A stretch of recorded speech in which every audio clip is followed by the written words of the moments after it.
Anne Boleyn gave Henry VIII what few people in his world dared give him. She gave him risk. She gave him the break with Rome that changed England forever. She gave him a daughter who would later become Elizabeth I. She gave him a new court, a new image, and a new future to chase. Then, when the crown turned on her, all that giving ended in the coldest way possible. She was sentenced to death as a traitor. No state mourning followed, no royal funeral stood ready, no queen's coffin waited nearby. When the sentence had been carried out, the woman who had once worn the English crown was placed in an old elm chest that had once held arrows or bow staves. A Queen of England did not even have a proper box ready. Modern historical accounts repeat that core detail again and again. Mental Floss notes the old elm chest. The Anne Boleyn files points to the same makeshift answer and the rush that followed her death. Heritage Daily places the insult in plain view. She was denied the honors due to a queen and buried more like an ordinary condemned prisoner. The surviving official record is not full enough for a perfect minute-by-minute report, but the pattern is clear. Something had to be found quickly. An old container was there, and that was enough. The woman once dressed in cloth of gold ended her public life in a reused box made for war supplies. Her status vanished so fast that even the basic care usually prepared for the body of a royal woman was missing. Once the king's favor was gone, the court could act as if the years before had never existed. The end of Anne Boleyn was managed, but her aftercare was not. She had spent years building a place for him. Hampton Court stood as proof of her rise. Her badge was carved into stone. Her falcon crowned walls and ceilings, and her initials sat beside his. Within days, it was gone. Her symbols were cut away. Her initials were scraped from wood.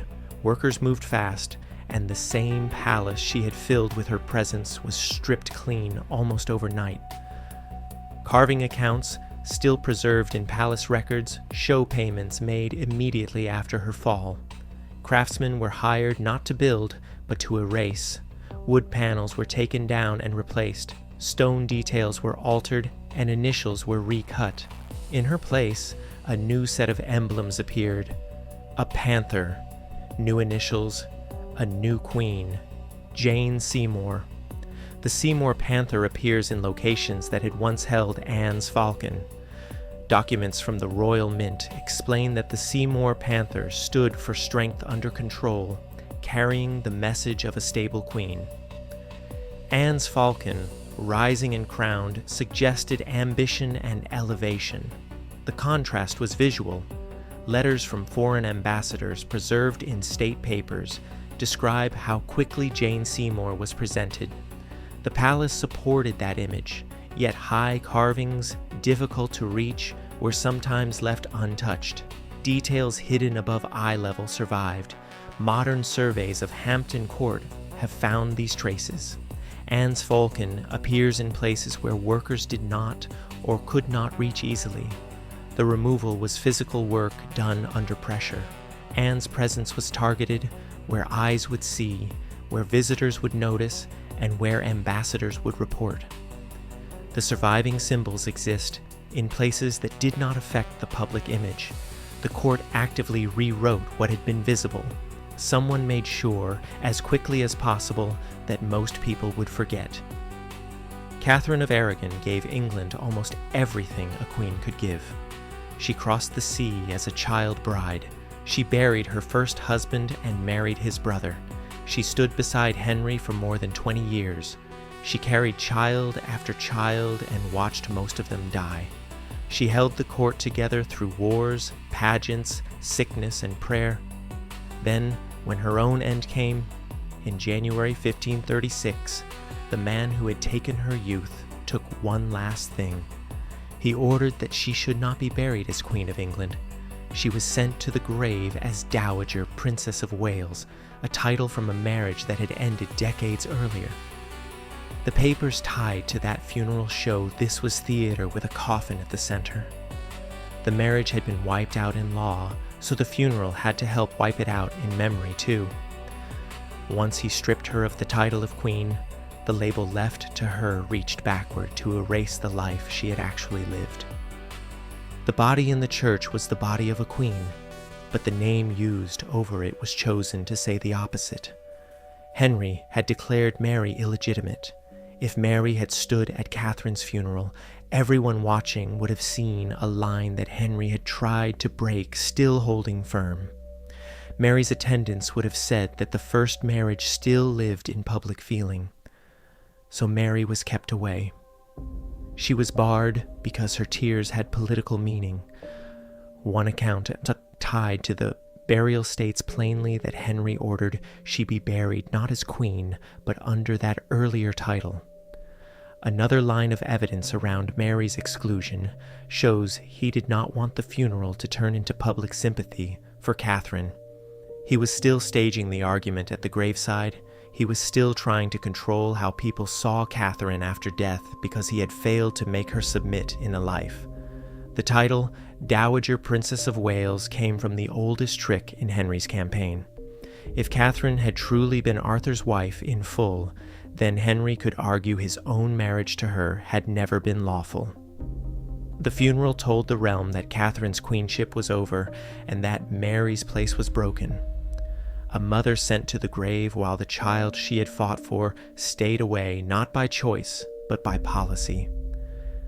Jane Seymour gave Henry the legitimate son he had chased through broken marriages and years of fear. She gave him Edward, and then she died in 1537, only days after childbirth. When Henry himself died years later, his will asked to be buried with Jane Seymour at St. George's Chapel, Windsor. Not with any of the others. He chose the wife connected to the son who, in his mind, justified everything. The other wives were left where the broken pieces had fallen. Catherine of Aragon at Peterborough, Anne Boleyn and Catherine Howard at the Tower of London, Anne of Cleves at Westminster Abbey, and Catherine Parr at Sudeley Castle. Jane died before she could fall from favor. She died at the very moment her value to him was at its peak. After giving birth to Edward, she became a symbol. The grand tomb Henry had planned was never finished. No completed vast tomb rescued the image. Instead, one stark fact kept speaking across the centuries. He lay with Jane Seymour. Jane's childbirth changed the emotional and political weight of everything around her. Tudor Times treats the uncertainty of her death honestly. Modern historians often think she died from a childbirth-related medical crisis, possibly infection, blood loss, or another postpartum condition after a hard labor. Catherine Parr sat beside a king whose body was failing. She kept his household together and helped guide his children back toward the center of the royal family. After Henry died, she married Thomas Seymour, became pregnant, and gave birth in September 1548 at Sudeley Castle. 6 days later, she was dead. Her death is usually described much more clearly as puerperal fever, also called childbed fever, or postpartum complications. A source from Hampton Court's historians points toward the truth Tudor women knew. Childbirth itself remained one of the greatest risks in a queen's life. No antibiotics, no clean surgical science, and almost no real power against infection once it began.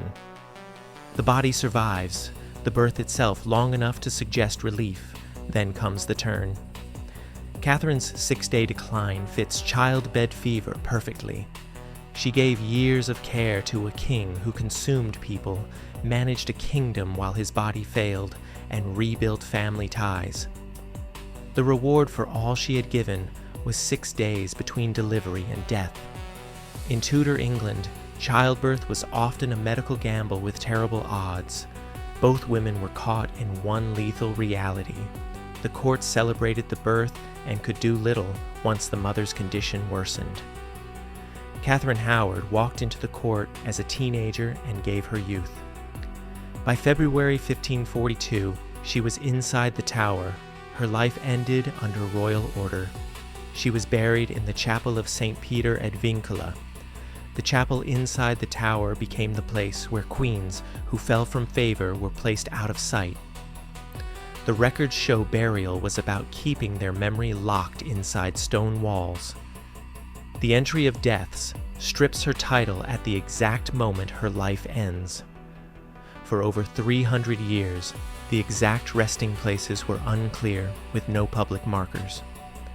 In the 19th century, Victorian restorations began inside the chapel, and remains were found beneath the floor. Popular history built a neat answer around the failure to identify her, claiming she had been too young and too slight to be known. The better supported explanation is harder. The chapel had been disturbed, burials were mixed, bones were incomplete, and labels were not secure. The methods used in that excavation were limited. Workers entered a chapel full of disturbed burials and tried to make sense of what was left. The physical evidence had already been damaged beyond safe certainty. Later hands tried to force certainty out of fragments. The problem was what happened to the place where she was put. She gave a king a fresh image when he wanted to feel renewed. What she got was a grave that history could not hold on to with confidence, half lost inside the wreckage of how power handles the women it no longer needs. Anne of Cleves gave Henry an easy exit. She accepted the annulment and let the king save face. She kept her life and got a huge settlement, houses, income, and the honorary place of the king's sister. She understood that resisting Henry's new order would turn her into a problem to be removed. Cooperating turned her into someone politically useful and safe to keep. The marriage had not produced a child and seems to have been unconsummated, giving Henry more room to end it cleanly. Anne's German family had standing Henry did not want to insult. The annulment papers prevented a larger scandal. The settlement bought peace. Unwanted women do not usually receive treatment like this from men obsessed with control. A very large settlement means Henry knew a rougher ending would cost him more. The title of the king's sister was a careful label placed over a royal error. It gave Anne dignity that had political value, saying the break had not turned into an open insult.